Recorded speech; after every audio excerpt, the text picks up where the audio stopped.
Hey, everybody. We were just doing Q&A in the last session, and let's go ahead and continue this with the Mystic Vibration session right now. So again, you can unmute yourself or type in.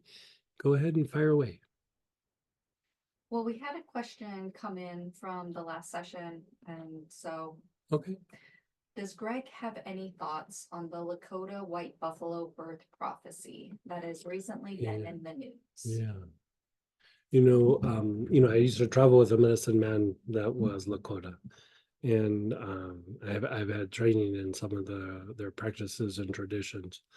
And so the white buffalo was always tied to like a changing of an age. And if you think about everything that's going on, be it the Mayan calendar or, whatever mystical or spiritual practices, I mean, we're close to a time where it is a change of an age.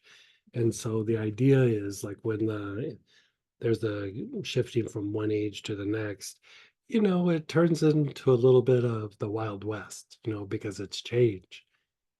Patterns get broken, there starts to be a little bit of chaos.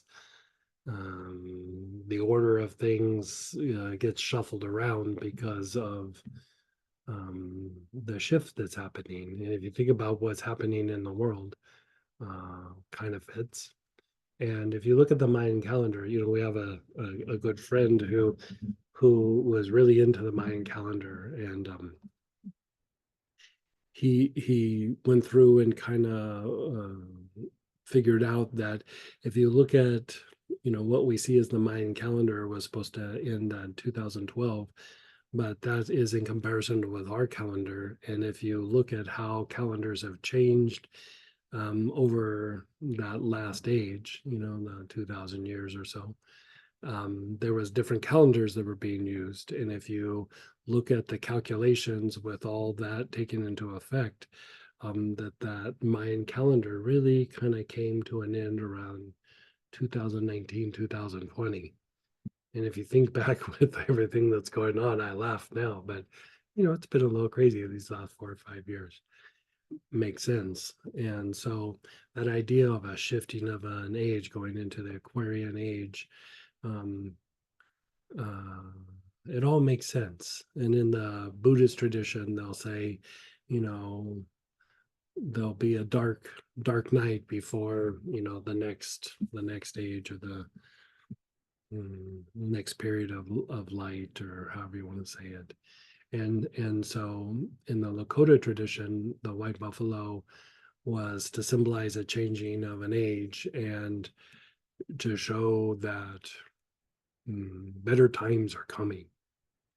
And so with everything that's going on, even in the theosophical writings back in the turn of the last century, they stated that, these times were kind of predicted, and they said things will start stabilizing. What was it, like 2026 or something like that, 2027? you know, Still some rough years maybe for a little bit. I don't know that I'd say rough, but just things are moving and shifting around. And it's probably going to take a little longer than that, but things might start to stabilize more. It might take another 5, 10 years, but it starts moving more towards going back into a new kind of order rather than just staying weird and chaotic for an indefinite amount of time. And if you look at what the Lakota, at least my understanding of the Lakota teachings on that is, the appearance of the white buffalo would symbolize that. And so, on that, they were taught how to pray by this being that they call white buffalo calf woman. And she was like mm,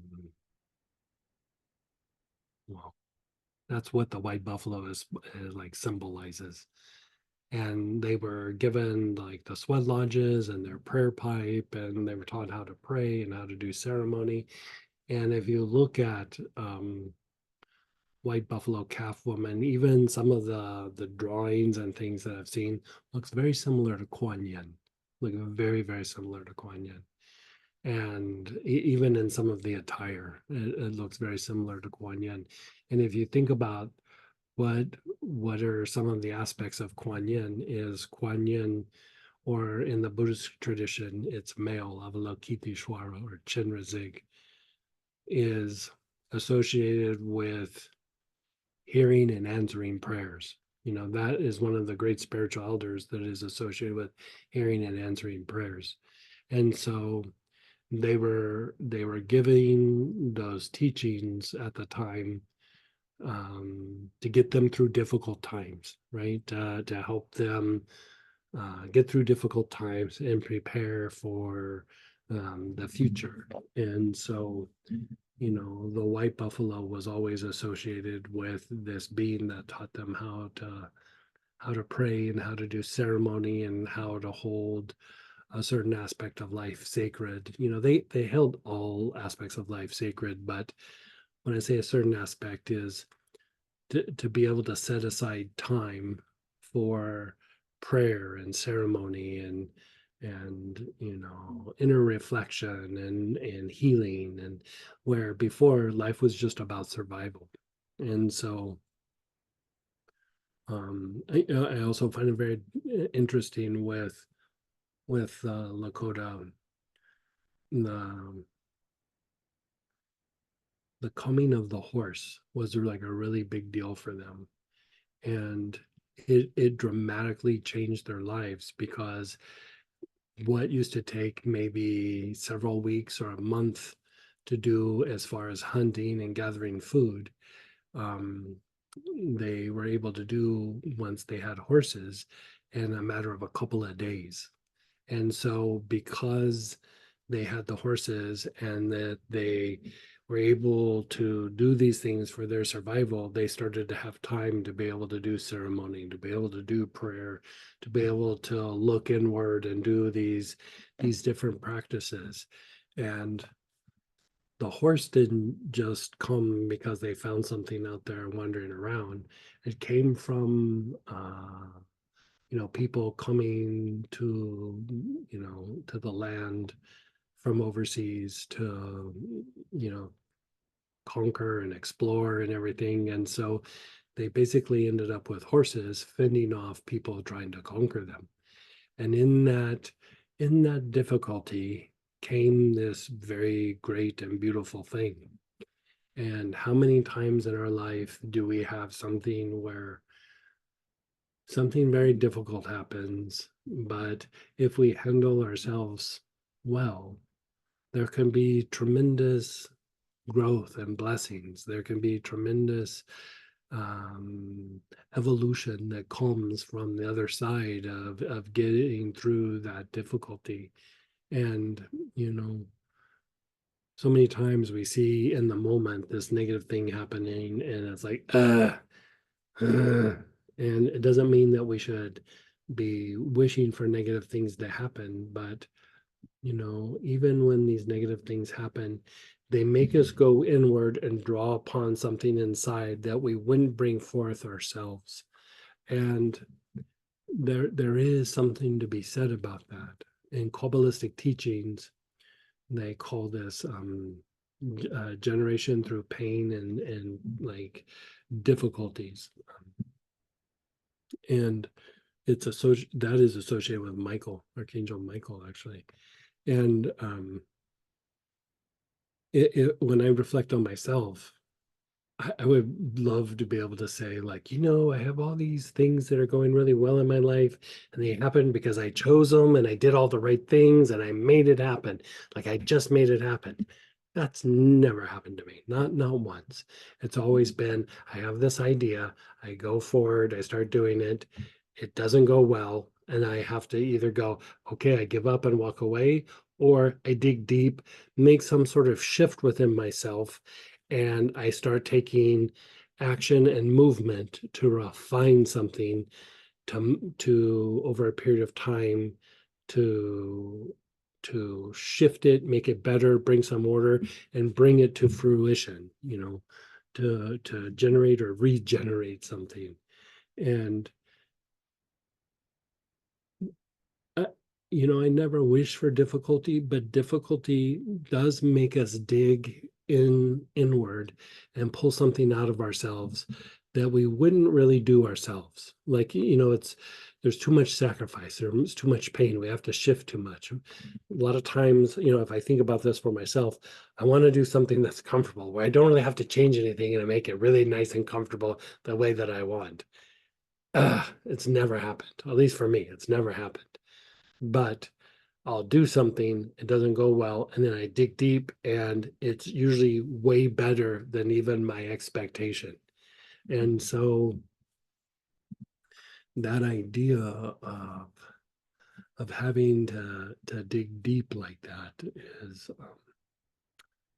I mean, it's part of how we grow. It's part of how we evolve. And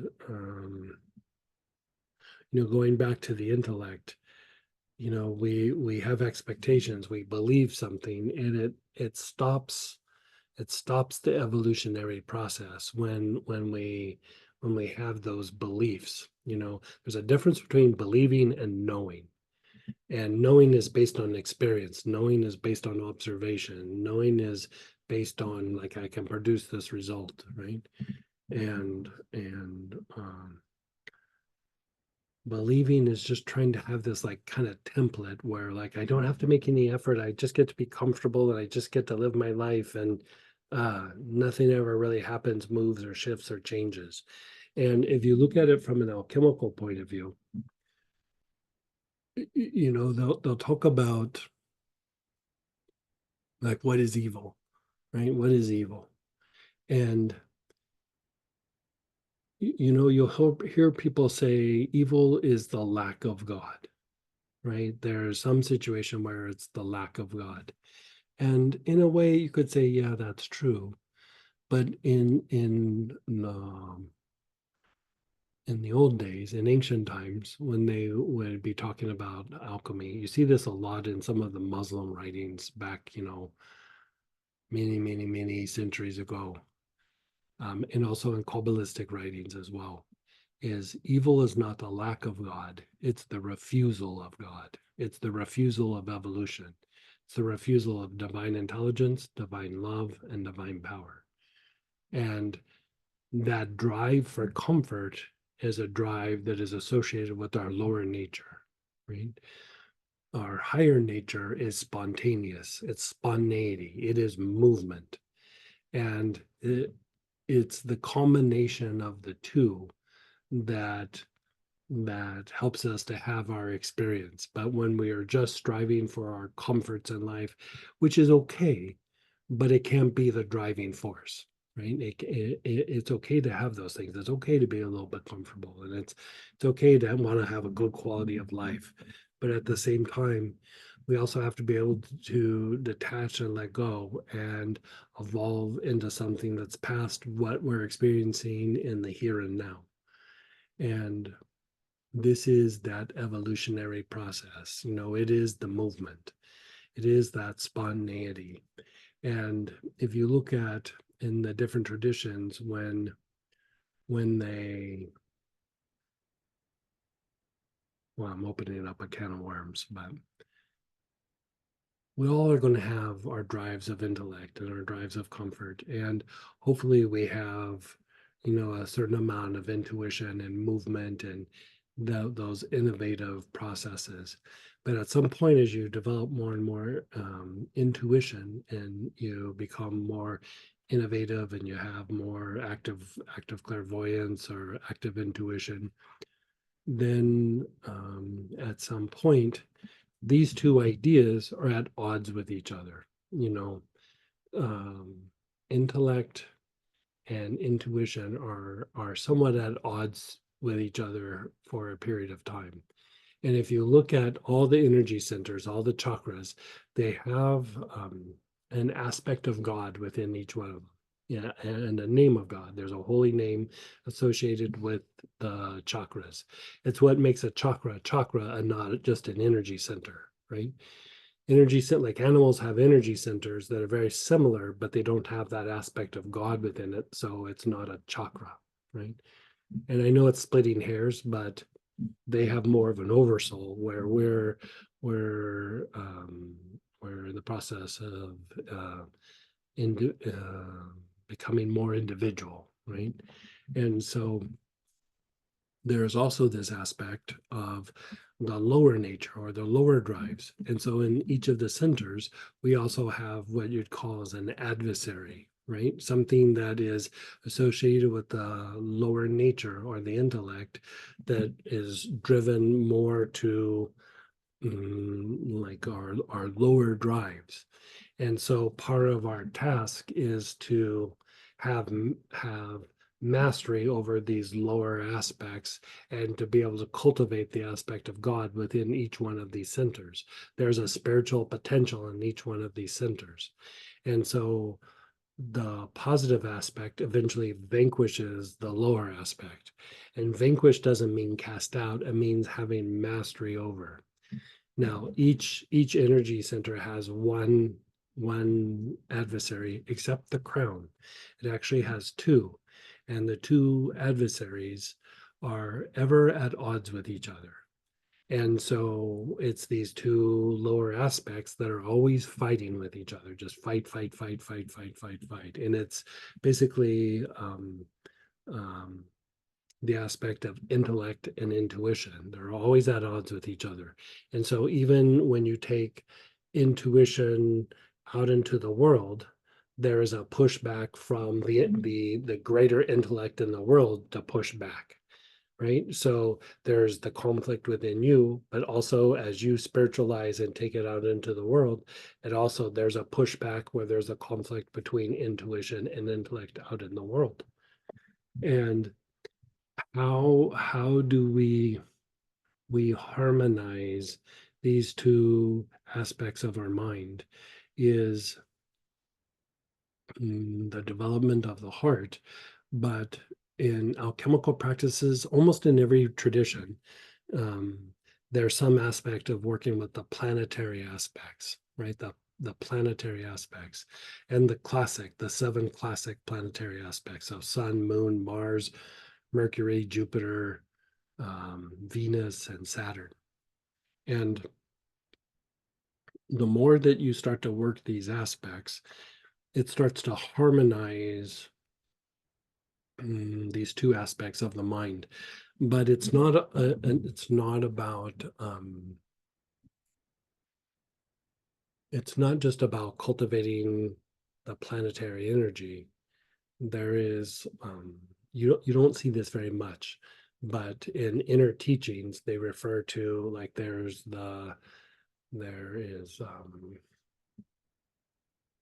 like say Venus, for example.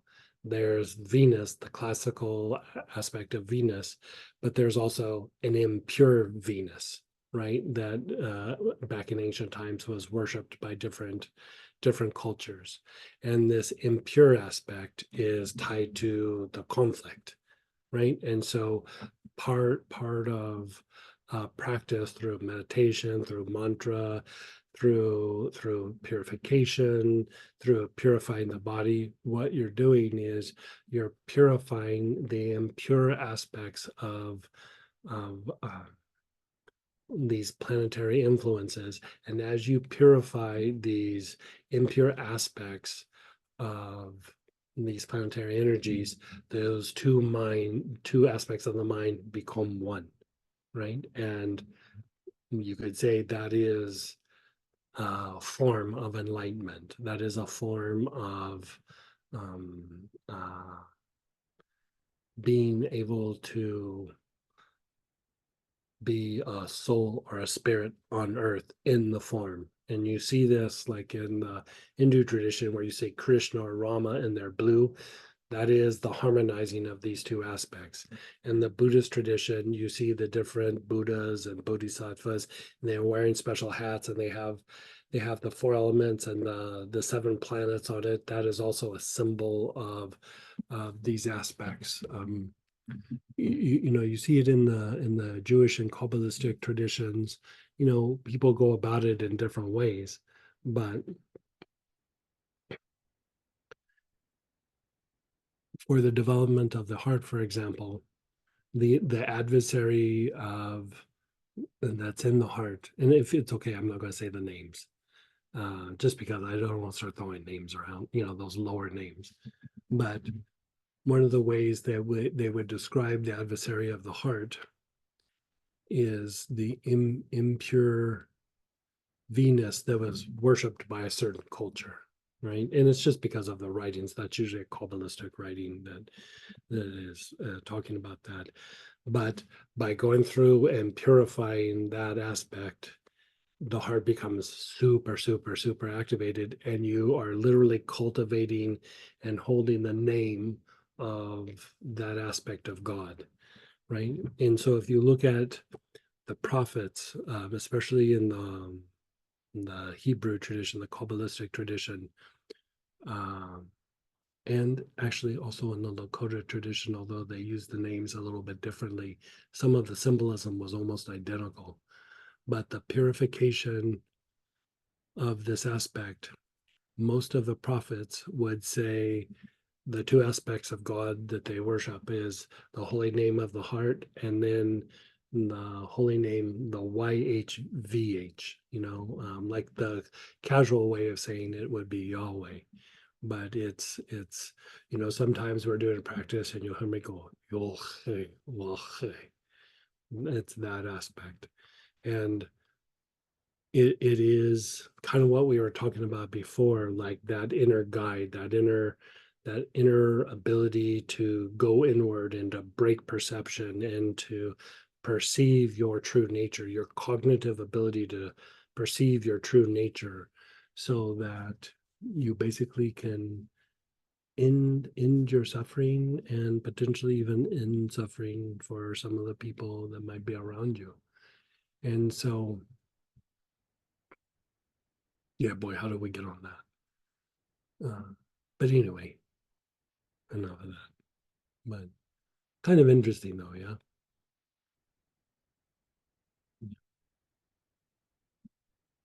Mm. You don't understand anything that I'm talking about. I'm just on a tangent and rambling. So don't worry about it. The practices that we do are always targeting the things that I'm talking about. That's the thing is teachings have been put forth, practices have been put forth, so you don't have to figure these things out. There's guidance that has come, even if you look at the things like with Astara and some other traditions, most traditions, teachings have been given by higher beings to lay this out for you. So there's a guide of you being able to have experiences that just kind of keeps waking this up in you little by little, little by little, little by little. And you know, we are constantly exposed to inner truths, even though we might not perceive them or recognize them or go, ah, oh, that's an inner truth. Eventually, it keeps sinking in and sinking in until one day you're like, oh, I have a realization, right? And even if you look at the aspect of the mind, like when people are trying to sell something, they'll say you have to say it like 3 times or 5 times or 10 times or whatever for somebody to start grasping it. And I would say the higher beings think of it more like you got to show it to them 10 lifetimes, 20 lifetimes, 30 lifetimes, or at least 10 years, 20 years, 30 years, however you want to look at it. And so,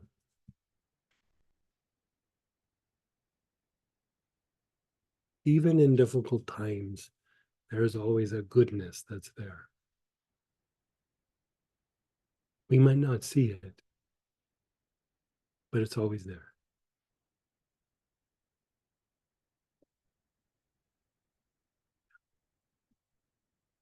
They said, wow, so grateful to listen to all. Yeah, yeah, yeah, Yeah, just thanking you. yeah. Yeah.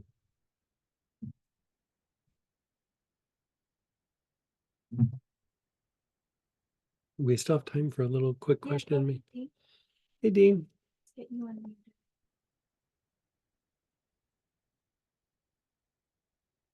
There we go. Hey, Hear me now? yes, yes. How are you? I haven't stopped to look yet today to see how I am. A little busy.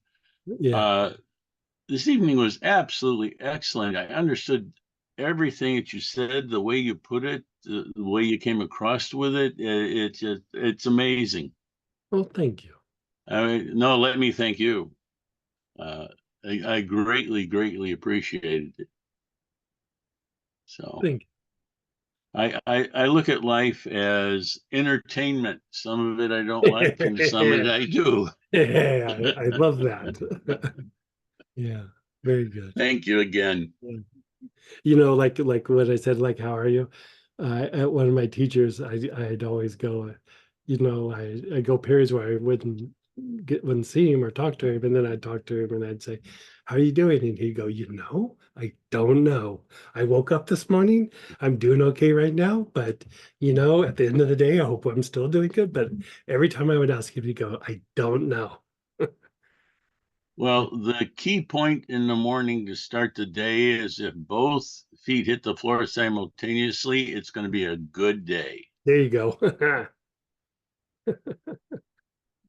Yeah, really good. Yeah.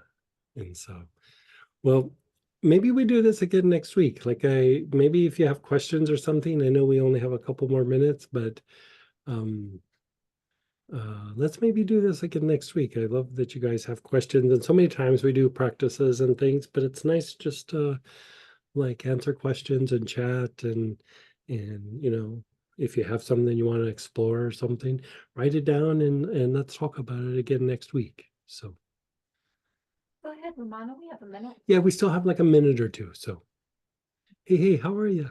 Let's get you unmuted. Okay. I wanted to find out, I saw that the Dalai Lama is asking for us to pray to the medicine Buddha Sure. for him and for the Oh, whole for the Dalai world. Lama? Oh, wow. Yeah, and for the whole world. Yeah. And so I kind of photoshopped the prayer, and I've been doing it, but I don't know how it's spelled, but I'm trying to do it as whatever my heart inspires. Yeah, I think so. And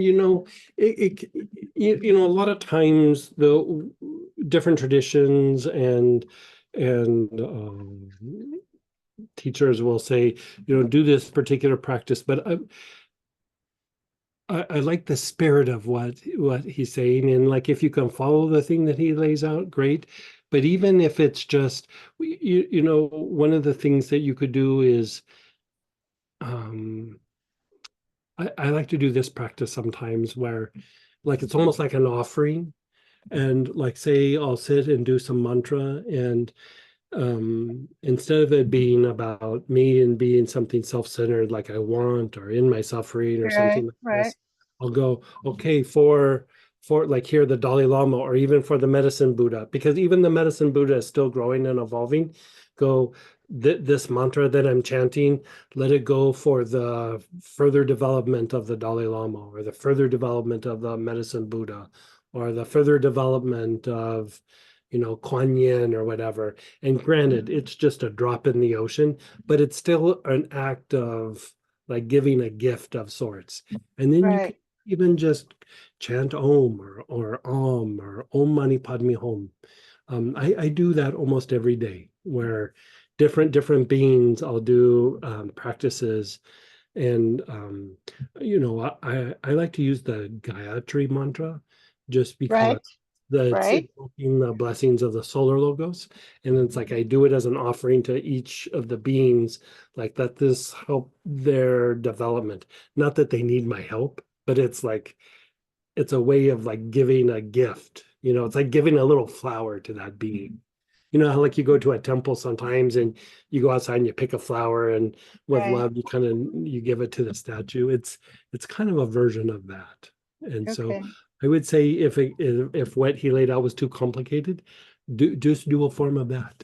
Yeah. But Okay. I love that practice. That's a practice that I've done for a very long time. Yeah. I do the Gayatri mantra for Peggy. Oh, that's tremendous. Yeah. So I do that, every day for her, Yeah. at least. Yeah. I hear it and I'm with her. Yeah, So, it's such a sweet thing. Yeah, okay, thank you. you're so welcome. Okay, so we need to get going, and thanks for spending time with us tonight, and we love you guys and hope to see you on the weekend or maybe next week.